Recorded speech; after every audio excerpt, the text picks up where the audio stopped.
Hey, what's up, Texoma team? Cool Hand Luke Mills here, and I've been asked to share a little bit about financial freedom, some budgeting, and overall finances. So, this isn't meant to be another here's how to budget kind of talk. I just kind of want to walk through a little bit about money in general and some tips that my wife Caitlin and I have used to continue growing our desired lifestyle and continually growing financially and what that means for us. So let's get down to it. It's time to talk about money. First, I just want to share that I haven't always been good at money. I started Cutco like many of you guys when I was 19, and just like a lot of things through Cutco, kind of failed my way forward. And for many years, I had to deal with, overdrafting accounts because I wasn't managing them well. Stupid things like missed payments because I didn't keep track of when they were. Things like regretting that I couldn't max out on marketing or that I couldn't order as much promo product as I wanted to. A lot of times I was I was living this bipolar financial life where I was completely carefree, money was no problem, or I was just full of stress and never really anywhere in between. And, a lot of times it just ended up happening where I was working only because making ends meet became the focus, not because I was really excited about a really big goal or anything else. I was very short-minded. I had to make this bill. I had to hit that goal. So if you can relate to anything like this, then I really wanted to speak to you because there's a lot of hope and there's a lot of excitement in the future. We're about to go into the fair season, and that's what we're prepping for. And you have the opportunity to amass quite a bit of money here. And what you can do with that, hi Nathan, you want to come here? What you can do with that, looks like Guy woke up a little bit early. He's going to be a part of the message today. And so if you can relate to any of that, I highly recommend you get your notes ready because at the end of this, I'm just going to give you some really helpful tips that have helped us. So the fact is, if you can't manage $1,000, then you can't manage $10,000 or even $100,000. You don't just accidentally fall into understanding how to handle money just by amassing more of it. You might have heard this before, right? So just ask you to ask yourself, what's your relationship with money? Right? Just like any relationship, it takes time, it takes effort. So write this down. What gets measured gets, what gets measured gets managed. Again, probably something you've always heard before. So when it comes to budget, I really highly recommend the Dave Ramsey budgeting tool. I'm going to be sending that here to BC and give that to you guys. It's a free tool. You can even go onto the Dave Ramsey website and find it as a free resource on there. But the beautiful thing about this is that it's a really great quality tool to really put in order the things that are actually important, not just the things that we think are important. And it was a great organizational tool for us. Also, another thing that's really important for me is having a monthly meeting. Having consistency with my money, it's just like having consistent relationship like with my mom. Like, how's your relationship with your mom? I hope you have a good one. If you don't, I'm sorry, but the reality is it's just like any good relationship. It takes time. And I'm a big fan of the belief that you should do what you're good at and delegate everything else. So if all you get out of this message and some of these tips is that you haven't consistently been good with money in the past and you know that you should, well, guess what? I just want to encourage you, just get it off of your shoulders. It's important. One of the reasons why I have Vast Action, do my marketing. I love marketing. I'm good at marketing. I'm good at content creation. I'm good at connecting with customers. But the reality is I didn't always have the discipline to spend 5, 10, 15 hours every month concerning my marketing creation. And so even though I knew it was important in all these things, I needed to put a level of accountability. I needed to delegate some of that to fill in the gaps where I just wasn't as good at it. So if all you do is just delegate it out, we've got lots of really great tools and resources. You got some amazing people on this team who are very financially wise. Connect with them. See who does their monthly P&L reports, which, by the way, makes taxes so much easier, and which, by the way, gives you a measuring tool so that after 1 or 2 years you can go back and evaluate, where was your money spent? It just kind of sucks when you look back and you go, I don't have any money and I have no idea where it went. So delegate it out if you haven't already. I know even Rising Stock does a really great job with this as well too. So let's just talk about some tips here real quick. I'm going to do some rapid fire, about 7-8 tips here that have been really helpful for us. Number 1, think long term. A lot of times when we're thinking about money, a lot of times we just think short term. What do I need to make to, how much do I need to sell to make ends meet this week? How much do I need to sell to hit all my bills this month? How do I make sure I've got gas in my car? How much do I need to, do all these things, right? We need to think more long term though. Just think about this, Christmas comes every year. It doesn't just accidentally stumble upon us, right? And yet everyone always acts like, oh my gosh, Christmas gifts, all these things. No. So that's like an example on a little bit longer term than just a week or a month from now. Thinking more long term, like 3 years, 5 years, 10 years. Hell, where do you want to be when you retire? How much money would you like to amass? You don't accidentally retire wealthy. So be a real business. You guys are all business people. Be a real business. What do real business have? Well, they've got a real business plan, an annual plan. They have a real business budget. They have a real annual marketing plan. They have P&L reports. They actually file taxes legally and on time. And they actually have money so that they can invest in themselves and invest in the business when opportunities arise, and they're not, worried about making payroll every single week. So don't be the business owner that's worried and concerned about making your own payroll every week. Think more long term, and the short term takes care of itself. Number 2, emergency fund. 3 to 6 months of your budget. Let problems just be their problems. It sucks when your tire blows out and you realize you need to replace all 4 tires, or you have a tooth hurting and you can't take care of it with dental bills. Whatever the case is, these are just examples, but let those problems just be problems that can be solved because you are prepared for it, not problems and a financial problem, right? Not a problem of tires and a financial problem. How am I going to eat this week? Or what am I going to do? Or I just have to be a homebody for the next 3 weeks while I hopefully get some income, right? So an emergency fund, it alleviates a lot of that pressure.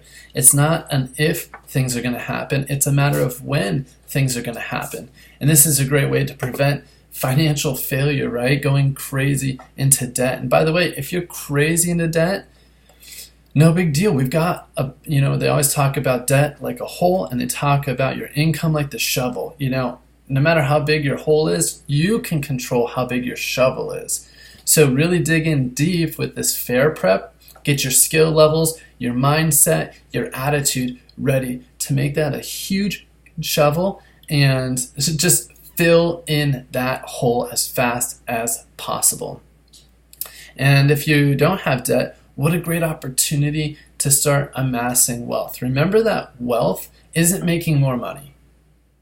Wealth is simply creating a difference, creating a division between how much money you make and how much money you spend. That is your wealth making tool.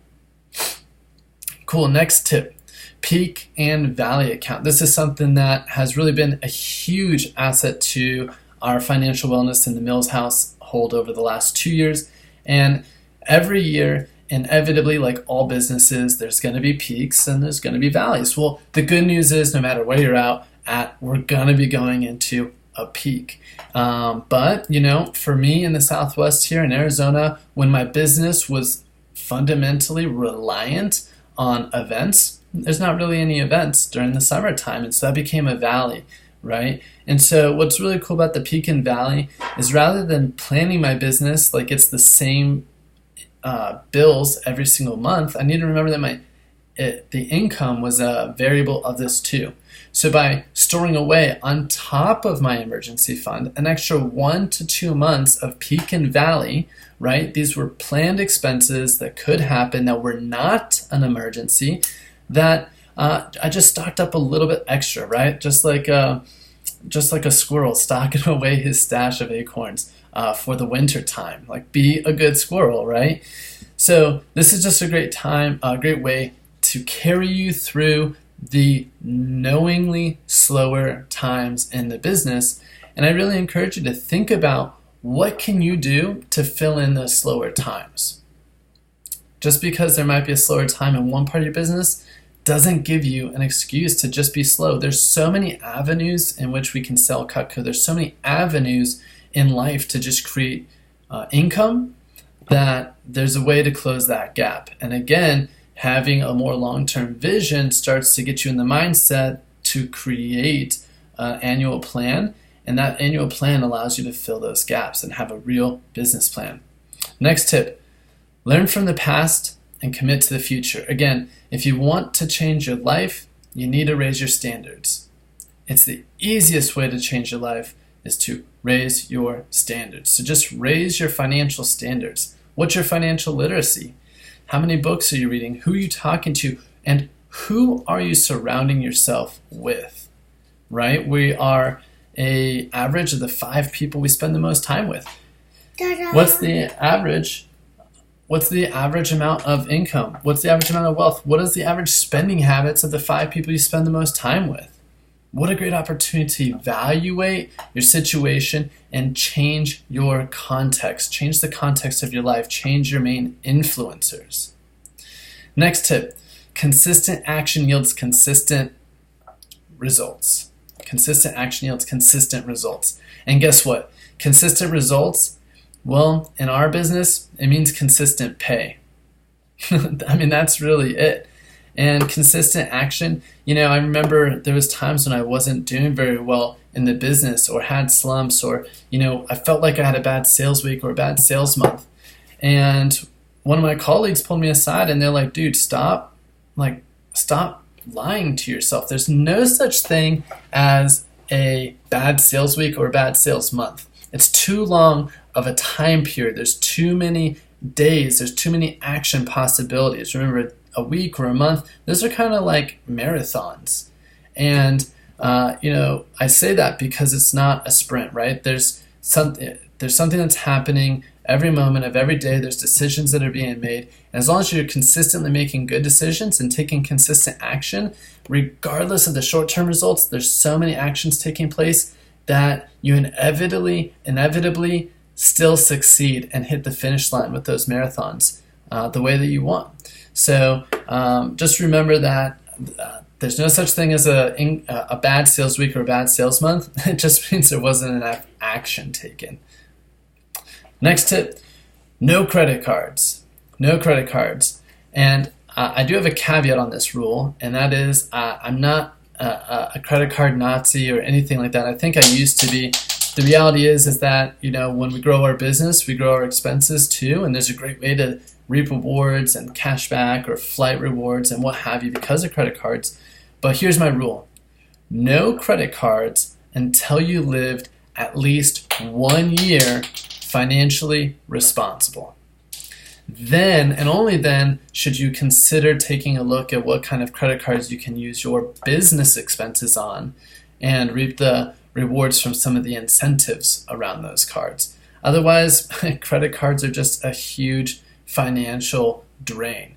I could probably talk for hours on this, just believe me when I say this. So if you have one, cut that piece of financial deprivation off. It's suffocating your financial ability to get ahead. If you have questions on that, I'd be more than happy to answer it. Next, learn to say no. This is the last tip. Learn to say no. This is one of the hardest things to do.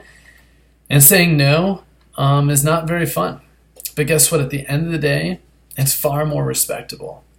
It's really funny, and you know that you're doing a good job financially when people start to ask if you're financially okay. Just last month, one of my really good friends in Cutco, someone in our division pulled me aside and they were like, "Are you okay? Like budget wise, do you guys need some money? Like, I'm just a little bit concerned about you guys. You've mentioned that you didn't have the budget to go out to eat with us or this or the other thing." And I was just telling him, "Hey, look, thank you so much for your love and your care. That means the world to me. The reality is I'm just really committed to this really big goal right now, and I'm just not going to be able to hit it if I continuously eat out. So I'm just taking a hiatus from eating out. So if there's maybe another option, or if we just go back to your place or my place and make some grub, grab some grub, that would really mean a lot to me." And they were like, "Oh man, I'm so glad, but that's a little bit weird, but cool." And I was like, "Thanks." Anyway, I just tell a short story because saying no, for me, saying no to something is saying yes to something else. And I think that one area of our business, when we've been in the business for a couple years now, we love the reputation that we have, we love believing that we make a lot of money. But again, all those things I talked about earlier on, missed payments, not maxing out marketing and other such things, these are all things that hurt far more than saying no to lunch or saying no to a movie or saying no to something new that might be nice that I know I could just wait on until after fair season or use it as a reward. Stop acting, for me, stop acting entitled to what I was owed and really learning that I needed to earn it. So here's the deal. Discipline is the name of the game. Discipline is the path to freedom. It's one of the craziest paradoxes available to us, but the reality is that discipline is the path to freedom. You guys all have the ability to do something very, very exciting, and if you haven't yet, now is the time to start taking it serious. I'm here for you if you want to spend some time together in preparation for the fair. If you want to spend some time at the fair, this is a topic that I'm really passionate about, and I'm really more than passionate about helping each and every one of you guys any way that I can. So I love you guys, and I just hope that you guys continue rocking out your fair preparation and a lot of really maxing out your fair prep so you can max out your results. So until we connect again, peace.